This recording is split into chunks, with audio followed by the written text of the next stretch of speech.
അശ്വതി ഭരണി കാർത്തിക രോഹിണി മകേരൻ തിരുവാതിര, പുണർദം പൂയം ആയില്യം മകം പൂരം, ഉത്രം മത്തം ചിത്തിര ചോതി, വിശാഖം അനിയം തൃക്കേട്ടം മൂലം പുരാടം, ഉത്രാടം തിരുവോണം അവിട്ടം ചതയം പുരുരുട്ടാതി ഉത്രട്ടാതി രേവതി തുടങ്ങിയ നക്ഷത്രക്കാർക്കൊക്കെ സർക്കാർ ജോലി ലഭിക്കും. നിങ്ങൾക്കൊരു സംശയം ഉണ്ടല്ലേ? അതേടോ, അശ്വതി മുതൽ രേവതി വരെയുള്ള 27 നക്ഷത്രക്കാരും പഠിച്ചാൽ ജോലി കിട്ടും. പഠിച്ചാൽ മാത്രമാണ് കേട്ടോ. ഞാൻ ഇമാതിരി ഐറ്റം എടുക്കാൻ കാരണം എൻ്റെ ഗോൾഡ് ബാച്ചിലെ ഒരു കുട്ടി ഒരാഴ്ച മുമ്പ് എനിക്കൊരു മെസ്സേജ് അയച്ചതാണ്. ലവള് മോങ്ങിക്കരഞ്ഞുകൊണ്ട് പറയാ, സാറേ എനിക്ക് ജോലി കിട്ടൂല, ഞാൻ പഠനം നിർത്താൻ പോവാന്ന്. ഞാൻ മെൻറോട് പറഞ്ഞിട്ട് ഡീറ്റെയിൽസ് ഒക്കെ എടുത്ത് നോക്കുമ്പോൾ അത്യാവശ്യം നല്ല പഠിപ്പിസ്റ്റാണ് ആള്, പരീക്ഷയിലൊക്കെ നല്ല മാർക്കുണ്ട്. ഒന്നുകൂടി ചോദിച്ചപ്പോൾ അല്ലേ കാര്യത്തിന്റെ കിടപ്പ് മനസ്സിലായേ. ഏതോ ഒരു പ്രശസ്ത ജ്യോതിഷി വീഡിയോ ചെയ്തിട്ടുണ്ട് അത്രേ, സർക്കാർ ജോലി കിട്ടുന്ന നക്ഷത്രങ്ങൾ ഇതൊക്കെയാണെന്ന് പറഞ്ഞിട്ട്. അതിൽ ആ കുട്ടിയുടെ നക്ഷത്രം ഇല്ല.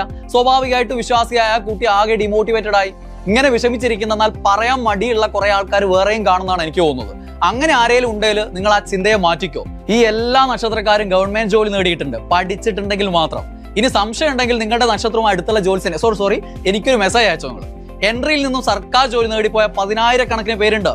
അവരിൽ നിന്നും നിങ്ങളുടെ നക്ഷത്രക്കാരനെ കണ്ടെത്തി ഞാൻ നിങ്ങളുടെ മുന്നിൽ വെച്ചിരുന്നേ. നിങ്ങളുടെ പേടി ഞാൻ മാറ്റിത്തരും. 360 ഡിഗ്രി വരുന്ന രാശിചക്രത്തെ 27 ആയിട്ട് വിഭജിച്ചതിൽ ഒരു ഭാഗമാണ് ഒരു നക്ഷത്രം. നിങ്ങൾ ജനിക്കുന്ന സമയത്ത് ചന്ദ്രൻ ഈ 27 നക്ഷത്ര സമൂഹത്തിൽ ഏതിനടുത്ത് നിൽക്കുന്നുവോ അതാണ് നിങ്ങളുടെ ജന്മനക്ഷത്രം. അത് പൗരാണിക സയൻസ് ആണ്. എന്നാൽ അത് നിങ്ങളുടെ സർക്കാർ ജോലിയുടെ സാധ്യതയെ സ്വാധീനിക്കും എന്നൊരാൾ കരുതുന്നുണ്ടെങ്കിൽ അതിന്റെ പേരെന്താണെന്നുള്ളത് നിങ്ങൾ എന്നെ കമന്റ് ചെയ്തു. കാര്യങ്ങൾ ഇങ്ങനെയൊക്കെ ആണെങ്കിലും ഈ വീഡിയോ 10 പേർക്ക് ഷെയർ ചെയ്താൽ നിങ്ങൾക്ക് സർക്കാർ ജോലി ഉറപ്പാണേ.